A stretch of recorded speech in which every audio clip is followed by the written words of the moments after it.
Hello and welcome to the showcase video for the complete Overhaul build. So there's a few things I would like to show you from the beginning of the game, so we're gonna make a new character. Now you might notice for my menu here, it is not using the high-res dream textures, and that's because I personally turn off the menu module of Dream because it can conflict with other mods as a part of this complete overhaul, where you'll have this weird switch between the Daggerfall Unity text here and the pixelated text. It looks fine as it's implemented here, but in other places it really stands out, so for that reason I turn off the Dream menu module, but that's up to you. If you're okay with those discrepancies, then you can continue using it as such. So immediately as we start a new game here, you can see this new 3D rendered intro from the Dream team. It looks really good here. It's completely updated. It's really impressive, honestly, what they've done here. I mean, I guess as a 3D render, it's probably not that difficult. I don't know exactly, but I'm very impressed with what they pulled out here. And then as we move on, this little bit as a cutscene is new, as well as this has all been AI enhanced. It still doesn't look perfect, but for a 1996 piece of probably VHS video that they've managed to upscale here to being smooth with no pixels, it's really damn impressive. So let's get into the game. So the first thing that's going to happen is that all the quest packs we have installed will start up. So that's all of these here.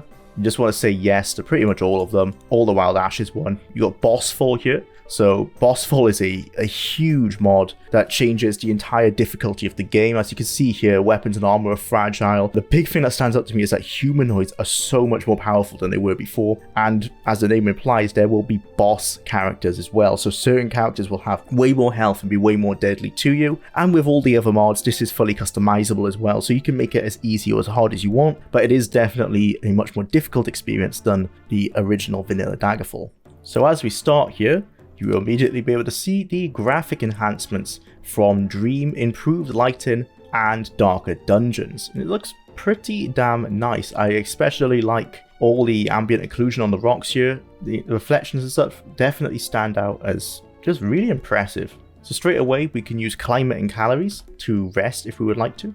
You'll also notice with the UI, we have the hotkey bar. So if I were to have a spell, I could put it onto the hotkey. Now I'm playing a Nord Barbarian, so I don't have any spells, but I do have quite a nice set of gear to start out with. So Darker Dungeon starts you out with these torches, and you can see that this is essential because when we go into these darker areas, it's much more dark. And it might not be too dark in the video. I probably will turn the brightness up so you can actually see what's going on, but on my screen, this is really dark. So let's turn the torch on, and now that's much better. You start off with a lot of new things from these mods, so let's just go through a few of them. First, you get some new clothes. So this is to do with climate and calories again. Climate and calories, using the info screen, you'll get these updates. So you can see that the cold air in this woodlands dungeon is suitable for you. Find a fire or make camp to help you get dry. So we are obviously wet at the moment because we just came from that shipwreck. We are not overburdened, we have water to drink, and we are invigorated from our last meal. So these will all update as the game progresses. If you carry in too much, you will be burdened and your fatigue will lower faster. If you don't have water to drink, your health and fatigue will slowly go down. Same for food. If you're not well rested, your fatigue will go down faster. And you have to be on it with staying on top of your conditions, as these will affect your stats. If you are too hot or too cold, it can affect your stats and your performance in the game. So let's just rest here for an hour. And now we should be dry. There you go. So it mentions that we're not wet anymore. So that's why you have these different kinds of clothes. So we can just flip to like this. So this would be great for like warm climates. If you're stuck in the desert on a very sunny day, you might just have to go down to your loincloth. But we can put on some trousers for now. So climate and calories also starts you with some camping equipment. So you can use this outside or inside. And you can just set up a camp, and this gives you exactly what that is wherever you need. And this is great because if you rest at a camp, the chances of enemies attacking you in a dungeon is much less, as well as you'll need this to stay out with the rain when you're outside and dry off when you're inside. So let's just pack this up while we're here. These are rations and the water skin. So the water skin is kind of a permanent object that you can refill whenever it rains or when you're near a water source. And you need this to drink water, of course. The rations will be used up every, I believe, 12 or 24 hours, and you will eat it automatically. You can also just find meat and bread and other kinds of food in the overworld, and you can use those to keep yourself full as you go. Now this is a very interesting one. This is the Magical Compass, which is a mini-map mod that is far more immersive than it probably actually should be.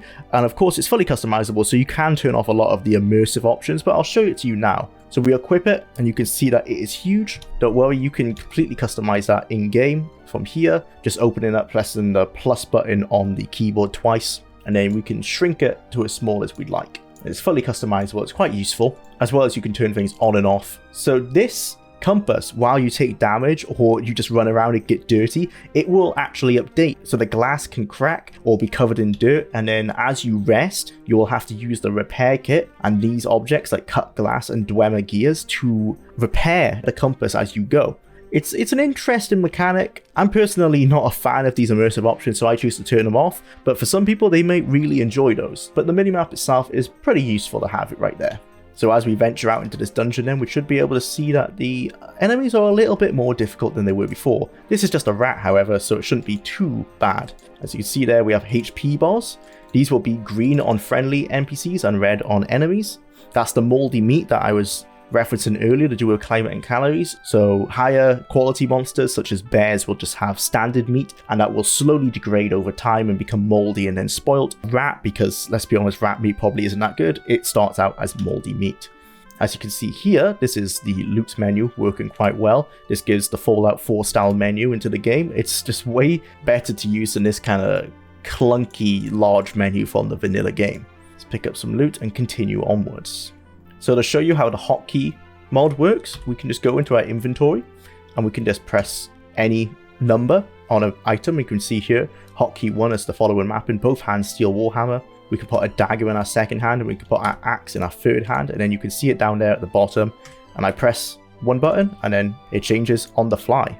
This is great for builds that have multiple weapons like this one, and it's especially good for mage builds where you can have up to 9 spells along the bottom to use whenever you need to, rather than opening up the spellbook every time. So I've taken some damage here, so I believe it would be best for us to take camp, so let's do that now.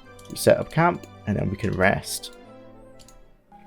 If you listen to the sounds as I run, you can hear that I'm wearing chainmail armor. This is from better ambience. Dungeon noises as well will be a lot louder, will have more reverb on it, and just generally be a lot more scary. And this is fully changed with what you're wearing, so if I were to take off this armor, now my footsteps sound completely different. If you were to wear a lot of plate armor, it would even sound even louder. This is very similar to how it works in Kingdom Come Deliverance if you've ever played that game. As you can see here from one of the difficulty mods, possibly Boss Fall, the enemy assassin or thief there was able to blind me from some sort of poison on her battle axe. As you can imagine, that can make a lot of fights very difficult. Unfortunately, I went to camp, and like all objects in this game, it has degradation, and my camping equipment has broke, which will make my dungeoneering experience here much more difficult, as resting without it can be detrimental. So I was lucky there to have no enemies come across me. What can also happen if you are too cold, too hot, or wet is that you will take a fatigue hit for resting too long without a warm fire near you. What you will notice here is the improved AI from, I believe, Roleplay and Realism. In the vanilla game, this archer would come right up to you on the table and you could just kill him behind the table. Here, he keeps his distance because he knows his best weapon is his bow and arrow, so I'll have to get closer to close the gap. As you can see, the AI reacts a lot more realistically in this fight, dodging your attacks as you come in for the kill.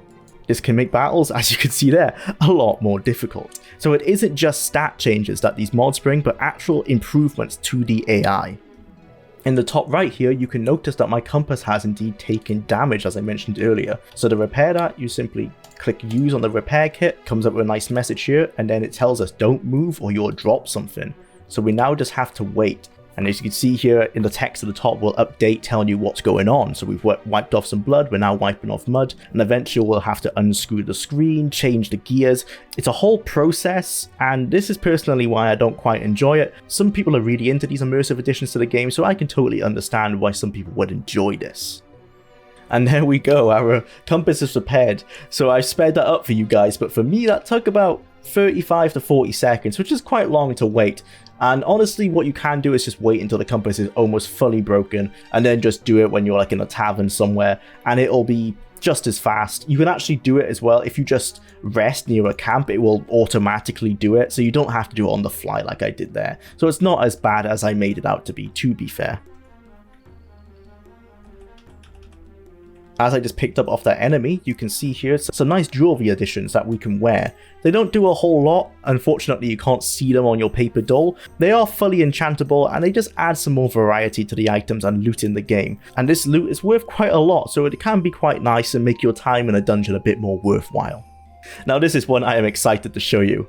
Look at this good old skeleton here with the 3D models. He looks very out of place, I think you will agree.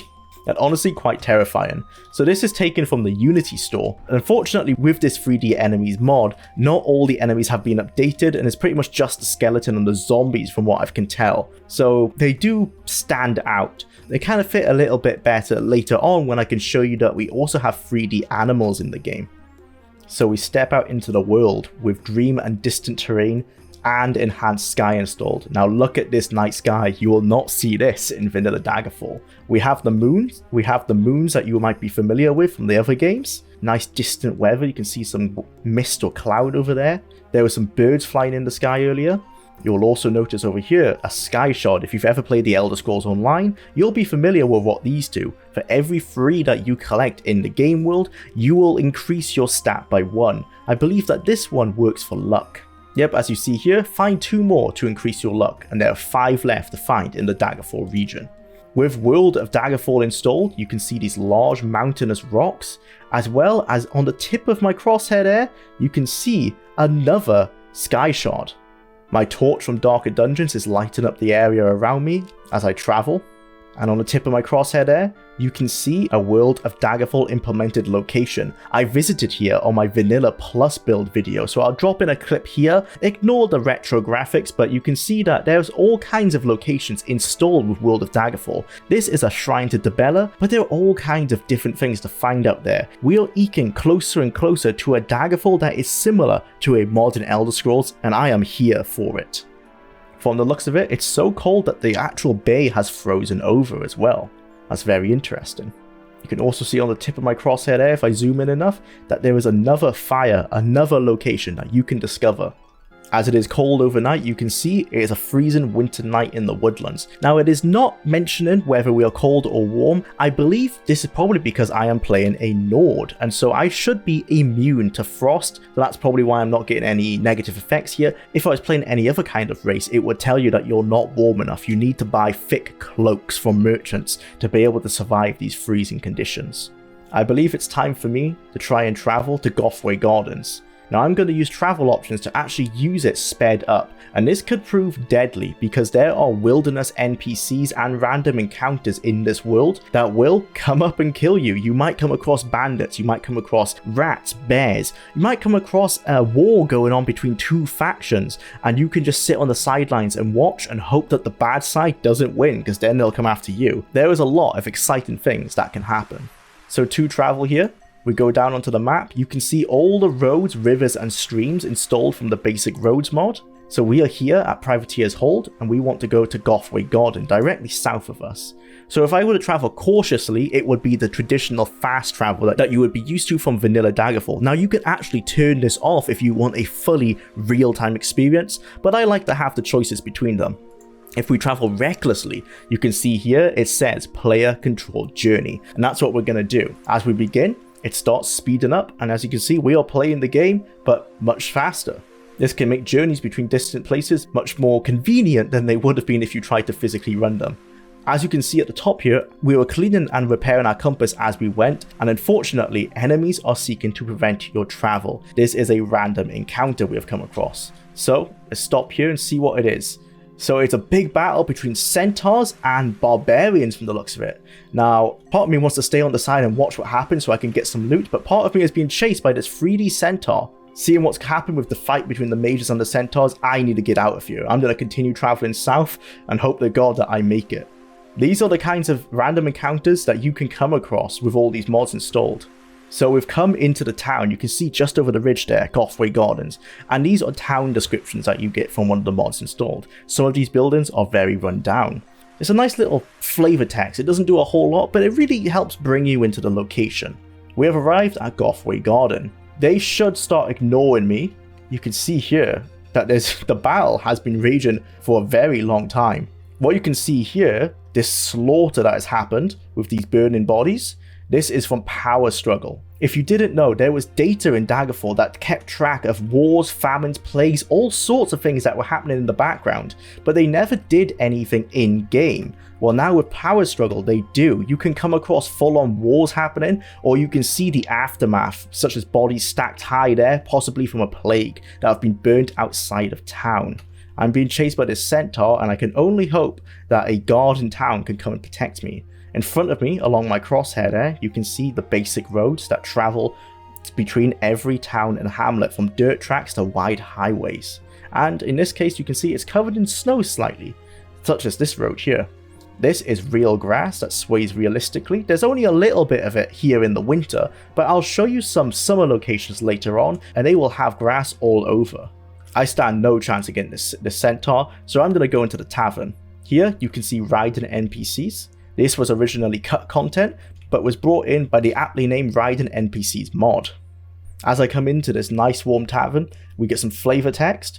We can look outside through the transparent windows to see the town as it's alive. You can actually see the centaur still there waiting for us. This is also taverns redone. These taverns look a lot more realistic. They have some life to them now, they're not just empty husks. Now unfortunately, there is a little bit of a bug going on here where some textures have glitched, as you can see with it vibrating there. From climates and calories, we can also eat and drink here. So let's have some cow's milk, we feel refreshed, and let's have a room for the night. As we talk to an NPC, we can see modern dialogue installed here. So this brings it closer to like Oblivion and Skyrim when you talk to an NPC, where you can actually see them rather than that big blocky menu from before. Now it's obviously a bit of a hack. It's, you know, it's not perfect, it's a bit buggy, but it works quite nicely, and I kind of prefer it in some way. With this quest here, you can see that it shows at the bottom that this is a local quest. Because of the quest timers mod installed, it will show you how long a quest can take. It will show you an estimated time on how long it will take to get to that quest. So for quests that you might have to travel for 30 days, it will tell you that's how long it will take. This is really essential because a lot of quests are timed, and sometimes you might be taking multiple quests, and in the original vanilla game, you don't know how long they're going to take until you have already accepted them, which of course means that there could be some conflicts. As you can see there, after resting in this tavern, I emptied my sack of rations, which means that now I have no more rations, so I'll have to resort to this moldy meat, smelly meat, which isn't ideal, and it will have negative effects to your fatigue and stats if you only consume rotten meat like this. So it's best to go buy some more rations or some fresh food. Here you can see the 3D animals I was mentioning earlier. So this is a cat, there's also dogs, pigs, horses, every kind of animal in the game has been replaced with a 3D asset. As I step outside, it looks like a god has taken care of this centaur for me. You can see those 3D pigs I was mentioning. And I think it's time for us to go explore this town and do some shopping. As part of dream or hand-painted models, I'm not quite sure which one, you can see here some nice 3D modeling. You've also seen this elsewhere within the taverns redone and in the dungeons. It really helps bring the game into the 21st century, to be honest. While talking to this merchant, we can see that there's an invest option. Unfortunately, I'm not smart enough, but if you have the skills, you can invest in the businesses and receive payouts from them, similar in some degree to how it works in Skyrim. If we sell to him as well, you can see that the shop has limited gold. Now this might seem like quite a lot, and we're definitely not going to hit this limit now, but in the vanilla game it was possible to sell hundreds of thousands of gold's worth of loot to a single guy, and somehow he could pay for it all. So this just adds a little bit more immersion that the shops don't have an endless supply of gold. As we browse this store here, you can see a lot of the new items. So we have a camping kit that we need. We have a forging set, so this is for crafting, so you can craft items in the game and you need ingredients to do so. So you can see here we have brass, we have iron, we have carbon. These are all items you need. You need iron obviously for iron, you need iron and carbon for steel, you need copper for copper, and so forth, leather for leather. There's also repair kits, so a whetstone is used to sharpen items, sewing kit is used to fix clothing, jewelry pliers are used to fix jewelry, and so forth. It's pretty self-explanatory. Wagon parts obviously needed to repair your wagon. This landmark journal is a very interesting mod installed from the Penwick Papers mod, and it allows a non-magic based character to use recall. So I'm gonna buy one, as my Nord, while he can use magicka, that's not exactly what he's great at using. Bandages, because of the roleplay and realism mod, can also be used to heal yourself, so they actually have a use now. They existed in vanilla Daggerfall, but were entirely useless. And this is the fresh food I was mentioning earlier. You can buy fresh meat, but it will within a few days go moldy. So when you're weighing up between fresh ingredients and just rations, sometimes it just makes more sense to just buy rations or things like sugar lumps that won't go off so fast. Charge and Powder is a very interesting addition from the Repair Kits mod that allows you to charge up your enchantments on the fly, so you don't have to go back to the Mages Guild every time. It's a very good addition. It is quite expensive as you would expect, and it runs out quite fast, but it's very nice to give you the option to repair your enchanted equipment in dungeons. Here you can see skill books. This one called Haggling, a Traveler's Guide to Sentinel Markets. So these work not so similar to the modern games, but closer to how they work in Kingdom Come Deliverance, where you sit down to read the book, time passes as you're reading it, and you learn more the more time you give to reading that book. And over a certain amount of time, like 20 or 30 hours, you will eventually finish it. And as that is happening, you of course lose fatigue and can actually pass out if you don't manage how long you're reading correctly. So here you can see the robes that I mentioned, so these are very good for when you're in cold climates, so you can put them over your character to keep them warm. You might have noticed at times that there have been Oblivion style loading screens. This is implemented through the loading screens mod, which originally gives Skyrim style, but you can change them with Oblivion style ones or Elder Scrolls Online art. And these just help to give you something to look at rather than just a black screen as you're loading between areas. And believe me, in this complete overhaul, there will be loading times because of the amount of mods that are being loaded in. In original Daggerfall Unity, there's basically no loading time because the game itself is super small. With this amount of mods, you can expect to have some loading. Birds of Daggerfall, as well with enhanced sky and distant terrain, just really make this game just feel so much more modern than what it really is. It's so impressive, especially with these 3D models installed everywhere. Look at this shadow. Flipping over to my main character here, and you can see what the world looks like during summertime. Just look at all that grass everywhere.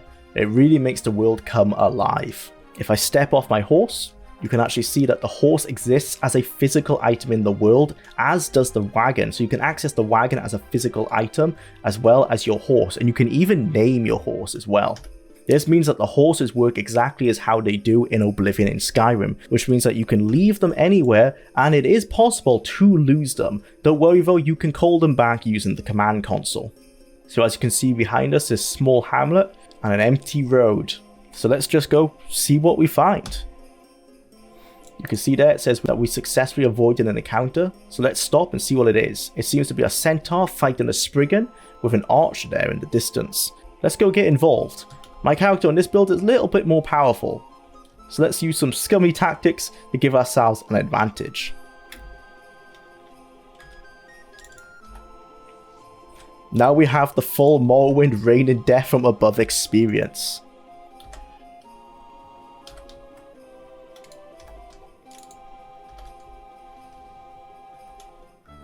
And there you go, they're all dead. You could see here, as we're doing spells, that we have readied spellcasting hands installed. This just allows you to know when you have a spell activated, which is pretty useful because in the vanilla game you don't know if you have one ready or not. So with that random encounter over, let's continue on our journey. You'll notice that the grass turns off when I use travel options. You can choose to keep that on if you want, but of course that will chug your system. And travel options can get pretty damn fast. You can choose how fast you want this to go. I've set the max at 15, but it can go as high as 30. Now that's one hell of an encounter. Look at this. A huge battle going on between what looks to be 10 NPCs. Possibly some knights fighting some thieves. Yes, it was. It was knights fighting thieves.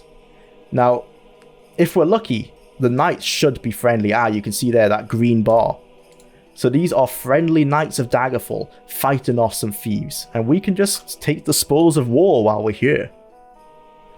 We're finding a lot of skill books here as well, which is very nice. After looting those unfortunate thieves, let's set up camp and read some books. So setting up camp outside gives us a little tent and a fire. You can use this tent to stay dry when it's raining. So let's sit down and read our newly found book. You can see here, do you wish to spend an hour studying? Yes. The book is too advanced even for me. That's unfortunate. Let's try this one instead.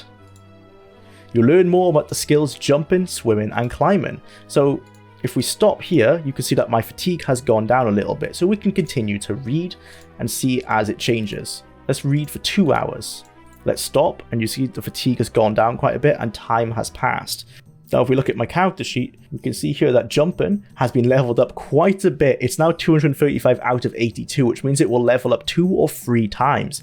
If we click once, this is the original screen you would have seen. It just shows a percentage. So this is 25% out of 100% max level. You can only reach 100% on one skill, however, so this will probably cap out at 90% eventually. So you couldn't see before how much of a level you'd actually progressed, but now we can. We can see that swimming is going to level, and we can see that jumping will level.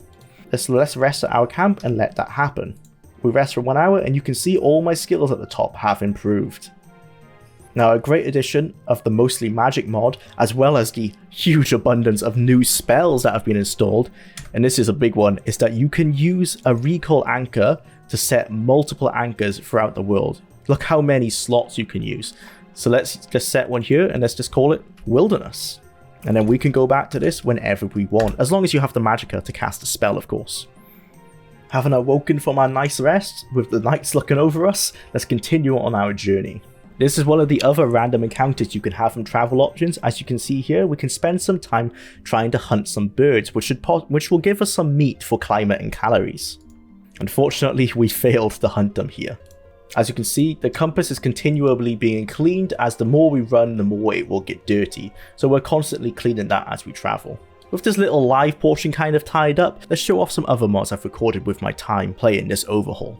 I didn't cover every little mod here, but I've gone over the majority of them, and I hope this has been a decent enough overview to show you exactly what this build is about. This style of video is not something I'm very good at, as you can probably tell. Live commentary is not my forte, but this is just a small little side video to give you a taster